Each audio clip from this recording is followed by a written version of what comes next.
Aujourd'hui, changement de cap, direction la Bretagne, et plus précisément le château de Sissigno sur la presqu'île de Ruiz dans le Morbihan. Karine Vincent, archéologue médiéviste, va nous parler à la fois de l'histoire du château, mais également des fouilles archéologiques qu'elle réalise avec son équipe depuis quelques années. Le château de Sissigno a été construit à la fin du Moyen-Âge, au XIIIe siècle. Situé en bord de mer, sur le territoire de la commune de Sarzeau, il a pendant tout un temps été résidence des ducs de Bretagne. Souffrant d'un manque cruel d'entretien au cours du XVIIIe siècle, son état ne cessera de se dégrader jusqu'à la Révolution française, où il sera alors vendu et exploité en tant que carrière. En 1840, Prosper Mérimée, inspecteur général des monuments historiques, le fera classer en tant que ruine. Le romantisme passera par là. Puis, pendant près d'un siècle, plus rien. Il fallut attendre la fin des années 60 pour que les premiers travaux de restauration soient réalisés. Ces derniers se poursuivront par ailleurs au cours des décennies qui suivirent. Karine Vincent, quant à elle, a entrepris ses recherches en 2011. Et quoi de plus naturel que de rencontrer la responsable scientifique du site? Bonjour, donc je m'appelle Karine Vincent, je suis archéologue médiéviste et je travaille au service archéologique départemental du Morbihan. Je travaille sur le château de Sussigno depuis 2011, date à laquelle nous sommes intervenus pour les premières interventions archéologiques ici dans la cour. Alors avant toute chose, un petit brossage historique du site. Donc nous sommes au début du XIIIe siècle, lorsque Pierre de Mauclerc, puis son fils Jean Ier Leroux, construisent, édifient un manoir ici sur la presqu'île de Ruis. Manoir qui se compose vraisemblablement d'un grand logis, que nous fouillons actuellement, d'une tour quadrangulaire et d'une chapelle. Durant le XIIIe, XIVe siècle, ce manoir va s'agrandir, évoluer, se doter de nouveaux bâtiments. Puis nous arrivons très vite à la guerre de succession de Bretagne, qui voit un changement dynastique ici au sein du duché de Bretagne, avec Jean IV qui arrive au pouvoir.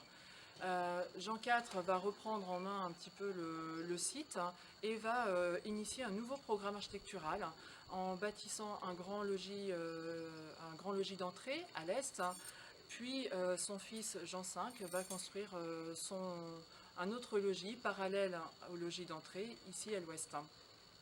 Alors, il faut savoir que durant le XIIIe, XIVe, XVe siècle, ce château est avant tout un lieu de résidence, parmi tant d'autres ici en Bretagne pour la famille ducale et leur cour.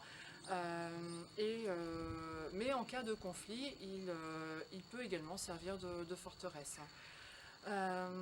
Alors après, vers la fin du XVe siècle, le château est beaucoup moins fréquenté qu'avant par la famille ducale, qui préfère le château de Nantes, notamment avec François Ier puis Anne de Bretagne. Alors il faut savoir que le déclin de Sussigno n'intervient pas au moment du rattachement du duché à la couronne de France, car nous savons, de par les textes, mais aussi de par des indices archéologiques, que durant tout le XVIe, XVIIe, XVIIIe siècle, une occupation toujours très forte est présente ici sur le site. Nous savons que Catherine de Médicis prend soin de ce château, qu'Henri IV souhaite venir y chasser des bêtes féroces, que Richelieu a également des intentions sur ce site. Et je dirais que c'est vraiment XVIIe, XVIIIe siècle, lorsque les finances commencent à poser problème pour entretenir ce site, mais aussi son domaine, que le château va se transformer en centre de gestion agricole. Là, des bâtiments plutôt à vocation agricole vont se développer dans la cour, un pressoir, les logis vont se transformer en étables ou en réserve de foin.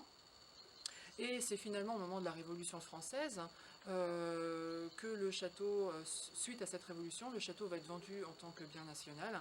Et c'est vraiment à partir de ce moment-là qu'il se transforme en carrière entre guillemets, puisque tout ne va pas être abattu, seulement les pierres de taille vont être récupérées. Il faudra attendre donc Prosper Mérimée en 1840, qui va le classer sur la première liste des monuments historiques pour que ce pillage de pierres s'arrête. Et à partir de là, il va rentrer un petit peu dans le côté ruine romantique, où on vient se promener, faire des cartes postales, etc. Et c'est à partir de 1965, date à laquelle le département du Morbihan rachète le château, que finalement les pierres vont revenir, la restauration va s'engager, les toitures vont de nouveau réapparaître sur les toits et qu'aujourd'hui on peut bénéficier d'une belle architecture grâce à ce long travail de 50 ans de restauration mené encore jusque très récemment. Donc depuis la terrasse de cette tour, nous observons le paysage du château de Sussigno, château qui était inscrit au cœur d'un domaine très important qui occupait une très grosse partie de la presqu'île de Rhuys. Alors un domaine qui donnait des ressources financières importantes pour le château, au sein duquel on pouvait trouver des moulins, des salines également, le sel était très important ici, et puis également des parcs de chasse, et ça, les indices également matériels que nous avons mis au jour lors de la fouille nous ont permis de faire ce lien avec le domaine, le parc de chasse, puisque nous avons retrouvé notamment des ossements de gibier tels que du chevreuil, du cerf, du daim, étroitement mis donc en corrélation avec ce parc de chasse. Parc de chasse qui, dans les textes, est encore longuement souligné par Henri IV, par Catherine de Médicis, comme je le disais, qui se soucie vraiment de la bonne tenue de ce gibier, de ce parc ici. Et puis de cette terrasse, on voit également la mer, qui est une composante majeure du paysage du château et qui a certainement un lien avec l'implantation de ce manoir ici, sur la presqu'île de Rhuys. Donc les premières fouilles archéologiques ici à Sussigno ont eu lieu au milieu des années 70, d'abord par la fouille de la chapelle hors les murs, qui a permis de révéler un pavement de 300 mètres carrés qui a été entièrement déposé, dont une partie est encore visible aujourd'hui ici derrière moi. Pour ma part, ça fait depuis 2011 que je travaille sur ce site, d'abord en intervenant sous la forme d'un diagnostic d'archéologie préventive dans le cadre de futurs travaux d'aménagement. Les résultats ont été suffisamment positifs pour derrière enclencher une vraie campagne de fouilles programmée avec un but de recherche. Et depuis 2013, donc, nous fouillons la cour du château. Alors actuellement, nous avons à peu près 500 mètres carrés de fouilles ouvertes, ce qui correspond à peu près à 2/3 du logis nord, c'est-à-dire le premier logis construit par les ducs de Bretagne au XIIIe siècle. Alors concrètement, la fouille archéologique a permis de mettre en évidence le rez-de-chaussée de ce logis à vocation domestique, avec d'abord une vaste cuisine, avec son four à pain, sa cheminée et ses différents niveaux de travail, et en position adjacente, sa salle de stockage également très vaste. Nous fouillons également la partie de la cour située au devant de ces salles, ce qui nous a permis de mettre au jour des dépotoirs notamment, mais également une grande aire de construction correspondant certainement à une phase d'agrandissement du château au début du XIVe siècle. Alors je travaille pour ce faire avec de nombreux spécialistes, des archéozoologues, céramologues, numismates, spécialistes du mobilier métallique, des enduits peints, des décors, et ce qui nous permet aujourd'hui d'avoir une meilleure idée du décor architectural de ce logis, et puis aussi de se plonger dans le mode de vie, le mode de consommation des occupants du château, à travers toute l'alimentation carnée, à travers les productions céramiques, et d'obtenir un petit peu aujourd'hui une vision un peu plus complète de la vie quotidienne au sein de ce site durant le Moyen-Âge. Donc les recherches continuent sur le château de Sussigno. Dès l'année prochaine, nous aborderons une nouvelle triennale qui permettra de poursuivre les recherches sur ce logis nord. En parallèle, nous menons des campagnes d'archéologie du bâti en accompagnement des travaux de restauration sur le logis ouest, et qui s'accompagnera d'ailleurs de sondages, et puis sur le logis est qui va bénéficier également de travaux d'aménagement.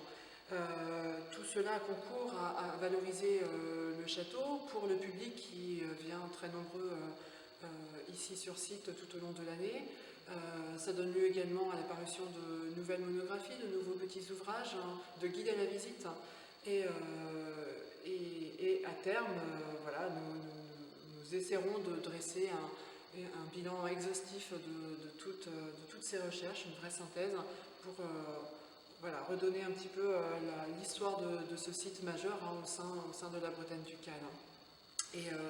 Et ben voilà, donc je vous donne rendez-vous l'année prochaine lors de la prochaine fouille programmée pour venir nous voir. Et le château est ouvert toute l'année, donc voilà, pouvez venir nombreux admirer et la nouvelle scénographie qui va être mise en œuvre dans le château cette année à la lumière des résultats archéologiques, et puis également observer les nouveaux travaux d'aménagement qui ont eu lieu sur ce site. Merci.